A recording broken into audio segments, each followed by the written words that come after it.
Hello all, എവർക്കും പുതിയൊരു വീഡിയോയിലേക്ക് സ്വാഗതം.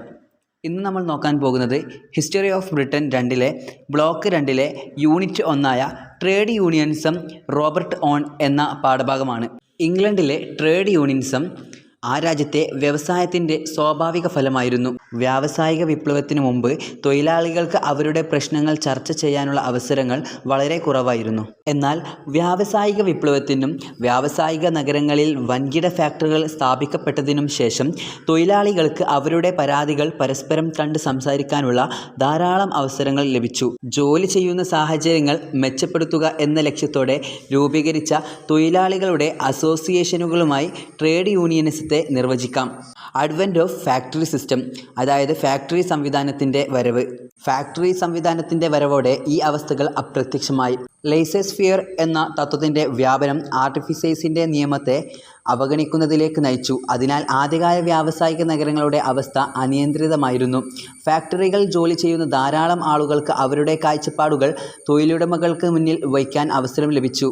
18-ാം നൂറ്റാണ്ടിൻ്റെ അവസാനത്തോടെ ട്രേഡ് യൂണിയനുകളുടെ സ്വഭാവമുള്ള ചെറിയ സമൂഹങ്ങൾ നിലവിൽ വന്നു. ആർട്ടിഫിസേഴ്സ് നിയമങ്ങൾ പാലിക്കുന്നതിലൂടെ മുൻകാല യൂണിയനുകൾ അവരുടെ തൊഴിൽ സാഹചര്യങ്ങൾ മെച്ചപ്പെടുത്താൻ ശ്രമിച്ചു. ഈ നൂറ്റാണ്ടിൻ്റെ അവസാനത്തിൽ ഫ്രഞ്ചുകാരെ അനുകരിക്കുന്ന സാധാരണക്കാരുടെ ജീവിത രീതി ഇംഗ്ലണ്ടിലെ ഭരണവക്താക്കളെ പരിഭ്രാന്തരാക്കി. വിപ്ലവ പ്രവണതയുടെ ഏതൊരു നീക്കത്തെയും അടിച്ചമർത്താനുള്ള നടപടികൾ അവർ കൈക്കൊണ്ടു. 1799-ലും 1500-ലും കോമ്പിനേഷൻ നിയമങ്ങൾ പാസാക്കി. ഇത് വ്യാപാരം തടയുന്നതിനുള്ള അസോസിയേഷനുകളെ നിയമവിരുദ്ധമാക്കി. കോമ്പിനേഷൻ നിയമങ്ങൾ പാസാക്കിയതുകൊണ്ട് തന്നെ 1700 മുതൽ 1824 വരെ സംഘടിത ട്രേഡ് യൂണിയനിസം നിയമവിരുദ്ധമായി പ്രഖ്യാപിച്ചു. മറ്റുള്ളവരുമായി സഹകരിച്ച് ഉയർന്ന കൂലിയോ കുറഞ്ഞ സമയം ജോലിയോ ആവശ്യപ്പെടുന്ന തൊഴിലാളികളെ ജയിലിലടക്കണമെന്ന് ഇത് മുന്നോട്ട് വച്ചു. ഇതിന് കാരണം രാഷ്ട്രീയമായിരുന്നു. എന്നാൽ നിലവിലെ സാമ്പത്തിക സിദ്ധാന്തം സർക്കാരിനെ സ്വാധീനിച്ചു. അവരുടെ പ്രവർത്തനങ്ങൾ തൊഴിലാളി വർഗങ്ങൾക്ക് ഹാനികരമാണെന്ന് വാദമുയർന്നു. ഒരു നിശ്ചിത വേതന ഫണ്ടിൽ നിന്നും വേതനം വേർതിരിച്ചെടുക്കുന്ന ആശയത്തെ എതിർക്കപ്പെട്ടു. ഒരു കൂട്ടം മുൻകൂട്ടി തുക കൈപ്പറ്റിയാൽ മറ്റുള്ളവർക്ക് കുറഞ്ഞ തുക മാത്രമേ ലഭിക്കുകയുള്ളൂ. അങ്ങനെ ട്രേഡ് യൂണിയനുകൾ അടിച്ചമർത്തപ്പെട്ടു. 1799-ലും 1800-ലും പാസാക്കിയ കോമ്പിനേഷൻ നിയമങ്ങൾ ട്രേഡ് യൂണിയനുകളെ നിയമവിരുദ്ധമാക്കി. കൂലി കൂടുതലും കുറഞ്ഞ ജോലി സമയവും ആവശ്യപ്പെടുന്ന തൊഴിലാളികളെ ജയിലിലേക്ക് അയക്കുമെന്ന് കോമ്പിനേഷൻ നിയമങ്ങളും പുരാതന നിയമങ്ങളും പൊതു നിയമങ്ങളും പ്രഖ്യാപിച്ചു. അടുത്തതായി എക്സിസ്റ്റൻസ് ഓഫ് സീക്രട്ട് സൊസൈറ്റീസ്. നിയമത്തെ ധിക്കരിച്ച് ചില രഹസ്യ സംഘങ്ങളും നിലനിന്നിരുന്നു. ഇക്കാലയളവിൽ കോമ്പിനേഷൻ നിയമങ്ങൾ റദ്ദാക്കാൻ തൊഴിലാളികൾക്കിടയിൽ വലിയ പ്രക്ഷോഭം ഉണ്ടായിരുന്നില്ല. അത്രയും നിരക്ഷരരും ബുദ്ധിയില്ലാത്തവരുമായിരുന്ന അവർ കോമ്പിനേഷൻ്റെ പ്രാധാന്യം തിരിച്ചറിയുന്നതിൽ പരാജയപ്പെട്ടു. മോശമായ ശമ്പളം ലഭിച്ച അവർ വിവരമില്ലാത്ത ഒരു ജനതയായിരുന്നു. തങ്ങളുടെ തൊഴിൽ സാഹചര്യങ്ങൾ മറ്റു പട്ടണങ്ങളിലെയും മറ്റു വ്യവസായങ്ങളിലെയും പുരുഷന്മാരെ ബാധിക്കുമെന്ന് അവർക്കറിയില്ലായിരുന്നു. എന്നാൽ ഫ്രാൻസിസ് പ്ലേസിനെ പോലുള്ളവർ ഇക്കാര്യത്തിൽ പൊതുജനാഭിപ്രായത്തെ ഉത്തേജിപ്പിക്കാൻ ശ്രമിച്ചുകൊണ്ടിരുന്നു. തൊഴിലാളികളുടെ താൽപ്പര്യങ്ങൾക്ക് ഹാനികരമായ നിയമനിർമ്മാണങ്ങൾ പിൻവലിക്കുക എന്ന ലക്ഷ്യത്തോടെ വർഷങ്ങളോളം അശ്രാന്തമായി പ്രവർത്തിച്ച ഒരു മാസ്റ്റർ ടൈലറായിരുന്നു അദ്ദേഹം. 18-ാം നൂറ്റാണ്ടിൽ ഇംഗ്ലണ്ടിൽ നിരവധി ചെറിയ രഹസ്യ ട്രേഡ് യൂണിയനുകൾ ഉണ്ടായിരുന്നു. 1824-ന് ശേഷം ട്രേഡ് യൂണിയനുകൾ രഹസ്യമായി സംഘടിപ്പിക്കപ്പെട്ടിരുന്നില്ല. അദ്ദേഹം ഏതാനും വർഷങ്ങളിൽ ചെറിയ പ്രാദേശിക ട്രേഡ് യൂണിയനുകളെ വലിയ സംഘടനകളുമായി സംയോജിപ്പിക്കാൻ ശ്രമിച്ചു. അങ്ങനെ യുണൈറ്റഡ് കിങ്ഡത്തിൻ്റെ ഗ്രാൻഡ് ജനറൽ യൂണിയനും തൊഴിൽ സംരക്ഷണത്തിനുള്ള ദേശീയ അസോസിയേഷനും നിലവിൽ വന്നു. അങ്ങനെ 1834-ൽ മഹാനായ റോബർട്ട് ഓവൻ്റെ ശ്രമഫലമായി ഗ്രാൻഡ് കൺസോളിഡേറ്റഡ് ട്രേഡ് യൂണിയൻ രൂപീകൃതമായി. ഈ യൂണിയൻ്റെ അംഗസംഖ്യ ഏകദേശം 10 ലക്ഷം ആയിരുന്നു. അടുത്തതായിട്ട് പറയാനുള്ളത് ജോസഫ് ഹ്യൂം കമ്മിറ്റി. ഭരണവർഗങ്ങൾ എപ്പോഴും ഈ യൂണിയനുകളെ സംശയത്തോടെയും അനിഷ്ടത്തോടെയുമാണ് നോക്കിക്കാണുന്നത്. നൂറ്റാണ്ടിൻ്റെ അവസാനത്തോട് അടുക്കുമ്പോൾ ഫ്രഞ്ച് വിപ്ലവകാരികൾ നടത്തിയ അതിക്രമങ്ങളുടെ പശ്ചാത്തലത്തിൽ ഇംഗ്ലണ്ടിലും സമാനമായ കാര്യങ്ങൾ സംഭവിക്കുമെന്ന് അധികാരികൾ കരുതി. അതുകൊണ്ട് ഇത്തരം അക്രമ സംഭവങ്ങൾ തടയാൻ എന്തെങ്കിലും ചെയ്യാൻ അവർ ആഗ്രഹിച്ചു. ഇത്തരം അന്യായമായ നടപടികൾക്കെതിരെയാണ് ഫ്രാൻസിസ് പ്ലേസ് പ്രവർത്തിച്ചത്. തൻ്റെ മുഴുവൻ സമയവും ജോലിക്കായി നീക്കിവെക്കാൻ വേണ്ടി അദ്ദേഹം തൻ്റെ ബിസിനസ്സിൽ നിന്നും പിന്മാറി. അദ്ദേഹത്തിൻ്റെ ശ്രമത്തിൻ്റെ ഫലമായി 1824-ൽ ഹൗസ് ഓഫ് കോമൺസ് ജോസഫ് ഹ്യൂമിൻ്റെ അധ്യക്ഷതയിൽ ഒരു കമ്മിറ്റിയെ നിയോഗിച്ചു. ഇതാണ് ജോസഫ് ഹ്യൂം കമ്മിറ്റി എന്നറിയപ്പെട്ടത്. ഈ കമ്മിറ്റി കോമ്പിനേഷൻ നിയമങ്ങളിൽ ഇളവ് വരുത്തുന്നതിന് അനുകൂലമായി അവതരിപ്പിച്ചു. വേതനവും ജോലി സമയവും സംബന്ധിച്ച് തൊഴിലുടമകളുമായി ചർച്ച നടത്തുന്നതിന് കോമ്പിനേഷൻ നിയമങ്ങൾ അനുവദിച്ചു. ഈ സ്വാതന്ത്ര്യം യജമാനന്മാരും തൊഴിലാളികളും തമ്മിലുള്ള മികച്ച ബന്ധത്തിലേക്ക് നയിക്കുമെന്ന് ഈ കമ്മിറ്റി ചൂണ്ടിക്കാട്ടി. 1824 നിയമം പണിമുടക്കുകളുടെയും ക്രമക്കേടുകളുടെയും വർധനവിന് കാരണമായി. രാഷ്ട്രീയക്കാരും തൊഴിലുടമകളും പരിഭ്രാന്തരായി. 1825 മുൻ നിയമം അനുവദിച്ച സ്വാതന്ത്ര്യത്തെ തുരങ്കം വയ്ക്കാൻ ഒരു പുതിയ നിയമം പാസാക്കി. എന്നാൽ ഹ്യൂമിൻ്റെയും പ്ലേസിൻ്റെയും ഇടപെടൽ ആ അപകടത്തെ തടഞ്ഞു. അതുപോലെ 1824 നിയമം റദ്ദാക്കപ്പെടുകയും ചെയ്തു. വേതനത്തിനും ജോലി സമയത്തിനും വിലപേശൽ ഒഴികെയുള്ള കാരണങ്ങളാൽ ഒത്തുചേർന്ന വ്യക്തികളെ പ്രോസിക്യൂട്ട് ചെയ്യാൻ പുതിയ നിയമം രൂപകൽപ്പന ചെയ്തു. സമരക്കാർക്ക് അവരുടെ സഹപ്രവർത്തകരെയും മറ്റു തൊഴിലാളികളെയും അവരോടൊപ്പം ചേരാൻ നിർബന്ധിക്കാനായില്ല. 1824 ശേഷമുള്ള ഒരു ദശാബ്ദകാലത്തേക്ക് ട്രേഡ് യൂണിയനുകൾ ഹ്രസ്വകാല ദൈർഘ്യമുള്ള വിവിധ ചെറു യൂണിയനുകളായിരുന്നു. 1829 ശേഷം പ്രാദേശിക ട്രേഡ് യൂണിയനുകളെ UK-യിലെ grand general union, national association for protection of labour, 1834 Robert ഓവൻ്റെ ശ്രമഫലമായി സ്ഥാപിതമായ grand national consolidated trade union എന്നിങ്ങനെയുള്ള വലിയ സംഘടനകളായി സംയോജിക്കാൻ ശ്രമിച്ചു. എന്നാൽ ഈ ഗ്രൂപ്പുകൾ ചുരുങ്ങിയ കാലയളവിന് ശേഷം പരാജയപ്പെട്ടു. തുടർന്നുള്ള വർഷങ്ങളിൽ തൊഴിലാളി വർഗത്തിന് ട്രേഡ് യൂണിയൻ്റെ ഫലപ്രാപ്തിയിൽ വിശ്വാസം നഷ്ടപ്പെടുകയും ചെയ്തു. 1834 ട്രേഡ് യൂണിയനുകൾക്ക് ഒരു പുനരുജ്ജീവനം ലഭിച്ചത്. പുതിയ യൂണിയനുകൾ രൂപീകരിക്കപ്പെടുകയും അവരുടെ ലക്ഷ്യങ്ങൾ, രീതികൾ, സംഘടനകൾ എന്നിവയിൽ ഒരു മാറ്റം അനുഭവപ്പെടുകയും ചെയ്തു. ഇതിൻ്റെ ഫലമായി 1851 എഞ്ചിനീയർമാർക്കുള്ള അമാൽഗമേറ്റഡ് സൊസൈറ്റി ഫോർ എഞ്ചിനീയേഴ്സ് എന്നത് രൂപീകരിച്ചു. തൊഴിലുടമകളുമായുള്ള തർക്കങ്ങൾ ചർച്ചകളിലൂടെയും ആവശ്യമെങ്കിൽ മധ്യസ്ഥതയിലൂടെയും പരിഹരിക്കാനാണ് അത് മുൻഗണന നൽകിയത്. അതിൻ്റെ ഫണ്ടുകൾ ഗണ്യമായിരുന്നു. അതുകൊണ്ട് തന്നെ ഉദ്യോഗസ്ഥരുടെ ഒരു സംഘത്തെ ഇത് നിലനിർത്തി. ഈയൊരു കാലഘട്ടത്തിൽ ധാരാളം ട്രേഡ് യൂണിയനുകൾ വളർന്നു വന്നു. ഈ കാലഘട്ടത്തിലെ യൂണിയനുകളുടെ ഏറ്റവും പ്രധാനപ്പെട്ട സവിശേഷതകളിലൊന്നാണ് അവർ തങ്ങളുടെ അംഗങ്ങളിൽ നിന്നും ഗണ്യമായ വരിസംഖ്യ ആവശ്യപ്പെടുകയും സൗഹൃദ സൊസൈറ്റി ആനുകൂല്യങ്ങളും വ്യാപാര ആനുകൂല്യങ്ങളും വാഗ്ദാനം ചെയ്യുകയും ചെയ്തു എന്നത്. ഇതുകൊണ്ട് രോഗവും മരണവും ഉണ്ടാകുമ്പോൾ പണം നൽകുകയും പണിമുടക്കുകളുടെയും തൊഴിലില്ലായ്മയുടെയും കാലഘട്ടങ്ങളിലെ അലവൻസുകളുടെ പേയ്മെൻറ്റ് കൈകാര്യം ചെയ്യുകയും ചെയ്തു. 1860കളിൽ ട്രേഡ് യൂണിയനിസം വീണ്ടും സജീവമായി. 1867 അവരുടെ പെരുമാറ്റത്തെക്കുറിച്ച് അന്വേഷിക്കാൻ ഒരു റോയൽ കമ്മീഷൻ രൂപീകരിച്ചു. ഇതേസമയം ട്രേഡ് യൂണിയനുകൾക്കെതിരായി ധാരാളം ആരോപണങ്ങളും ഉയർന്നു വന്നു.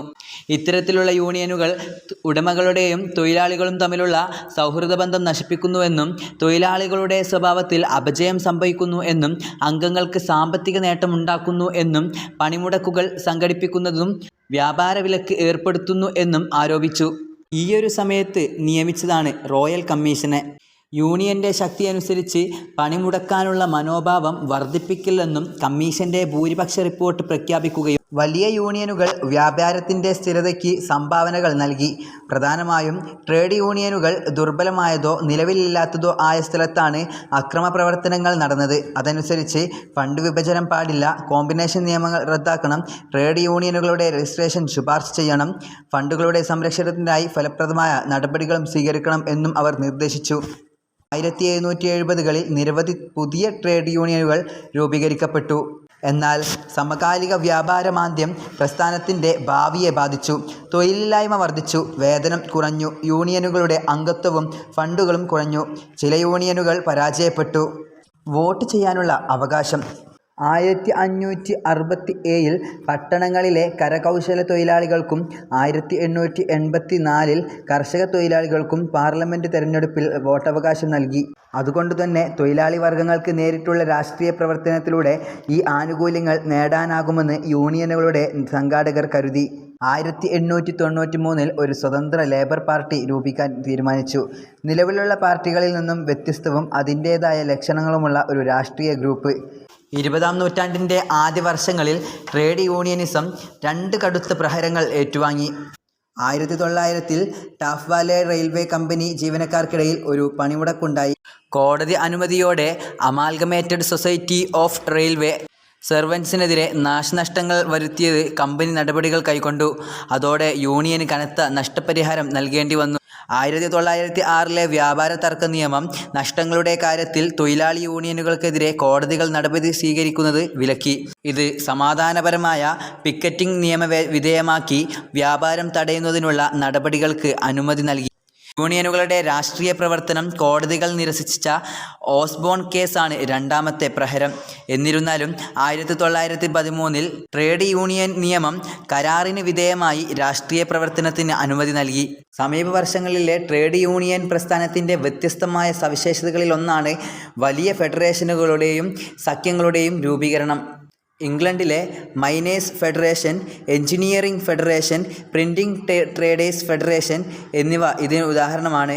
ട്രേഡ് യൂണിയനിസത്തിൻ്റെ മറ്റൊരു സവിശേഷത നിരവധി യൂണിയനുകളുമായി അഫിലിയേറ്റ് ചെയ്തിട്ടുള്ള ട്രേഡ് യൂണിയൻ കോൺഗ്രസ് രൂപീകരിച്ചു എന്നതാണ്. അടുത്തതായിട്ട് റോബർട്ട് ഓവൻ്റെ പ്രധാന പങ്കുകൾ നമുക്ക് പരിശോധിക്കാം. റോബർട്ട് ഓവൻ ഒരു വെൽഷ് ഉട്ടോപ്യൻ സോഷ്യലിസ്റ്റും സാമൂഹിക പരിഷ്കർത്താവുമായിരുന്നു. സമൂഹത്തെ പുനർനിർമ്മിക്കാനുള്ള അദ്ദേഹത്തിൻ്റെ ശ്രമങ്ങൾ സാമൂഹിക പരീക്ഷണങ്ങളെയും സഹകരണ പ്രസ്ഥാനത്തെയും വ്യാപകമായി സ്വാധീനിച്ചു. 1800കളുടെ തുടക്കത്തിൽ ലൂനറാർക്ക് മിൽസിൽ അദ്ദേഹം അവതരിപ്പിച്ച നൂതനമായ സാമൂഹിക വ്യാവസായിക പരിഷ്കാരങ്ങൾ യൂറോപ്പിലെമ്പാടുമുള്ള സാമൂഹിക പരിഷ്കർത്താക്കളുടെയും രാഷ്ട്രതന്ത്രജ്ഞരുടെയും ഒരു തീർത്ഥാടന കേന്ദ്രമാക്കി മാറ്റി. ദാരിദ്ര്യ നിർമ്മാർജ്ജനത്തിനായി അദ്ദേഹം ധാരാളം വാദിച്ചു. ഒരു മനുഷ്യൻ്റെ സ്വഭാവം പൂർണ്ണമായും അവൻ്റെ ചുറ്റുപാടുകളും സാഹചര്യങ്ങളും കൊണ്ട് രൂപപ്പെട്ടതാണ് എന്ന് അദ്ദേഹം വിശ്വസിച്ചു. ഓവൻ്റെ സിദ്ധാന്തങ്ങൾ തൊഴിലാളികളുടെ അഭിലാഷങ്ങളുടെ ആവിഷ്കാരമായി അംഗീകരിക്കപ്പെട്ടു. ഇദ്ദേഹം ഇംഗ്ലണ്ടിലെ ട്രേഡ് യൂണിയൻ പ്രസ്ഥാനത്തിൻ്റെ നേതാവായി തീർന്നു. 1835 ഓവൻ രൂപീകരിച്ച എല്ലാ രാജ്യങ്ങളിലെയും എല്ലാ വിഭാഗങ്ങളുടെയും അസോസിയേഷൻ്റെ ചർച്ചകളിൽ സോഷ്യലിസം എന്ന വാക്ക് ആദ്യമായി പ്രസക്തമായി. ക്രമേണ ഓവൻ്റെ ആശയങ്ങൾ അദ്ദേഹത്തെ ജീവകാരുണ്യത്തിൽ നിന്നും സോഷ്യലിസത്തിലേക്കും രാഷ്ട്രീയത്തിലെ ഇടപെടലിലേക്കും നയിച്ചു. 1817 ദരിദ്ര നിയമത്തെക്കുറിച്ചുള്ള ഹൗസ് ഓഫ് കോമൺസിൻ്റെ കമ്മിറ്റിക്ക് അദ്ദേഹം ഒരു റിപ്പോർട്ട് അവതരിപ്പിച്ചു. സമ്പദ് വ്യവസ്ഥയുടെയും സമൂഹത്തിൻ്റെയും പരിതാപകരമായ അവസ്ഥയിലേക്ക് നയിച്ച യുദ്ധങ്ങളുമായി ബന്ധപ്പെട്ട പ്രത്യേക കാരണങ്ങൾ കണ്ടെത്തിയ ശേഷം യന്ത്രങ്ങളുമായുള്ള മനുഷ്യ അധ്വാനത്തിൻ്റെ മത്സരത്തിലാണ് ദുരിതത്തിൻ്റെ സ്ഥിരമായ കാരണമുള്ളത് എന്ന് ഓവൻ ചൂണ്ടിക്കാണിച്ചു. മനുഷ്യരുടെ ഏകീകൃത പ്രവർത്തനവും യന്ത്രങ്ങളുടെ കീഴ്വഴക്കവും മാത്രമാണ് ഇതിനുള്ള ഫലപ്രദമായ പ്രതിവിധിയെന്നും അദ്ദേഹം അഭിപ്രായപ്പെട്ടു. ദാരിദ്ര്യ നിർമ്മാർജ്ജനത്തിനായുള്ള അദ്ദേഹത്തിൻ്റെ നിർദ്ദേശങ്ങൾ ഈ തത്വങ്ങളെ അടിസ്ഥാനമാക്കിയുള്ളതായിരുന്നു. ഏകദേശം 1200 ആളുകൾ വീതമുള്ള കമ്മ്യൂണിറ്റികൾ 1000 മുതൽ 1500 ഏക്കർ വരെ ഒരു പ്രദേശത്ത് താമസിക്കണം. എല്ലാവരും പൊതു അടുക്കളയും മെസ് റൂമുകളും ഉള്ള ഒരു ചതുരാകൃതിയിലുള്ള ഒരു വലിയ കെട്ടിടത്തിൽ താമസിക്കണം. ഓരോ കുടുംബത്തിനും അവരുടേതായ സ്വകാര്യ അപ്പാർട്ട്മെൻറ്റുകളും 3 വയസ്സുവരെയുള്ള കുട്ടികളുടെ മുഴുവൻ പരിചരണവും ഉണ്ടായിരിക്കണം. അവരെ സമൂഹം വളർത്തിയെടുക്കണം. ഈ കമ്മ്യൂണിറ്റികൾ വ്യക്തികൾ, ഇടവകകൾ, കൗണ്ടികൾ അല്ലെങ്കിൽ സംസ്ഥാനം എന്നിവ മുഖേന സ്ഥാപിക്കാം. എല്ലാ സാഹചര്യങ്ങളിലും യോഗ്യതയുള്ള വ്യക്തികളുടെ ഫലപ്രദമായ മേൽനോട്ടം ഉണ്ടായിരിക്കണം. ജോലിയും അതിൻ്റെ ഫലങ്ങളുടെ ആസ്വാദനവും പൊതുവായിരിക്കണം. 500 മുതൽ 3000 വരെയുള്ള ഒരു അസോസിയേഷനെ ഒരു നല്ല തൊഴിലാളി സമൂഹത്തിൻ്റെ ഫിറ്റ് നമ്പറായി അദ്ദേഹം കണക്കാക്കി. ലണ്ടനിലെ ഒരു വലിയ മീറ്റിങ്ങിൽ ഓവൻ വെളിപ്പെടുത്തിയ മതത്തോടുള്ള തൻ്റെ വിരോധം വ്യക്തമായി പ്രഖ്യാപിക്കുന്നതുവരെ ദാരിദ്ര്യം ഇല്ലാതാക്കാനുള്ള ഓവൻ്റെ പദ്ധതികൾക്ക് ഗണ്യമായ അംഗീകാരം ലഭിച്ചു. 1820 ലനാർക്ക് കൗണ്ടിയിലെ തൻ്റെ റിപ്പോർട്ടിൽ പരിഷ്കരണം മതിയാവില്ലെന്നും സാമൂഹിക ക്രമത്തിൻ്റെ പരിവർത്തനം ആവശ്യമാണെന്നും ഓവൻ പ്രഖ്യാപിച്ചു. സ്വയം പര്യാപ്ത സമൂഹങ്ങൾക്കായുള്ള അദ്ദേഹത്തിൻ്റെ നിർദ്ദേശങ്ങൾ ഫാക്ടറി സമ്പ്രദായത്തിൻ്റെ കീഴിൽ വളർന്നുവന്ന ചെറുപ്പക്കാരായ തൊഴിലാളികളെ ആകർഷിച്ചു. 1835 ഓവൻ രൂപീകരിച്ച association of all classes of all നേഷൻസിൻ്റെ ചർച്ചകളിലാണ് സോഷ്യലിസം എന്ന വാക്ക് ആദ്യമായി പ്രസക്തമായത്. അദ്ദേഹത്തിൻ്റെ തത്വങ്ങൾ വലിയൊരു വിഭാഗത്തിൻ്റെ യഥാർത്ഥ വിശ്വാസമായിരുന്നു. യൂണിയനുകളിൽ ഓവനിസം സ്വയംഭരണ വർക്ക്ഷോപ്പുകളുടെ രൂപീകരണത്തെ ഉത്തേജിപ്പിച്ചു. അത്തരം ഷോപ്പുകളുടെ ഉൽപ്പന്നങ്ങൾക്ക് ഒരു വിപണിയുടെ ആവശ്യകത 1832 നാഷണൽ ഇക്വിറ്റബിൾ ലേബർ എക്സ്ചേഞ്ച് രൂപീകരിക്കുന്നതിലേക്ക് നയിച്ചു. അധ്വാനമാണ് എല്ലാ സമ്പത്തിൻ്റെയും ഉറവിടം എന്ന് അദ്ദേഹം പ്രസ്താവിച്ചു. ലേബർ നോട്ടുകൾ വഴിയാണ് കൈമാറ്റം നടത്തിയത്. ഈ സമ്പ്രദായം സാധാരണ കൈമാറ്റ മാർഗങ്ങളെയും ഇടനിലക്കാരെയും മറികടന്നു. ലണ്ടൻ എക്സ്ചേഞ്ച് 1833 വരെ നീണ്ടുനിന്നു. ഓവനും അദ്ദേഹത്തിൻ്റെ അനുയായികളും രാജ്യത്തുടനീളം ഒരു പ്രചാരണം നടത്തി. അതിൻ്റെ ഫലമായി പുതിയ നാഷണൽ ഓപ്പറേറ്റീവ് ബിൽഡേഴ്സ് യൂണിയൻ നിർമ്മാണ വ്യവസായം തുടരുന്നതിനുള്ള ഒരു സംഘമായി മാറുകയും 1834 ഒരു grand national consolidated trade union രൂപീകരിക്കുകയും ചെയ്തു. തൊഴിലുടമകളിൽ നിന്നുള്ള ശക്തമായ എതിർപ്പും സർക്കാരും നിയമ കോടതികളും ഏർപ്പെടുത്തിയ കടുത്ത നിയന്ത്രണങ്ങളും ഏതാനും മാസങ്ങൾക്കുള്ളിൽ പ്രസ്ഥാനത്തെ അടിച്ചമർത്തി. അടുത്തതായിട്ട് നമുക്ക് തൊഴിൽ പരിഷ്കാരങ്ങൾ പരിശോധിക്കാം. ഇതേ സമയം തന്നെ റോബർട്ട് ഓവൻ തൊഴിലാളികൾക്ക് വേണ്ടി ധാരാളം പരിഷ്കാരങ്ങൾ കൊണ്ടുവന്നു. ന്യൂലനാർക്കിൽ ഓവൻ തൊഴിലാളികളുടെ സാഹചര്യങ്ങൾ മെച്ചപ്പെടുത്തുന്നതിനും അവരുടെ അധ്വാനത്തിൻ്റെ ഉൽപ്പന്നങ്ങളിൽ നിക്ഷേപം വർദ്ധിപ്പിക്കുന്നതിനും ഉദ്ദേശിച്ചുള്ള നിരവധി പരിഷ്കാരങ്ങൾ ഏർപ്പെടുത്തി. പല തൊഴിലുടമകളും ട്രക്ക് സമ്പ്രദായം പ്രവർത്തിപ്പിച്ചു.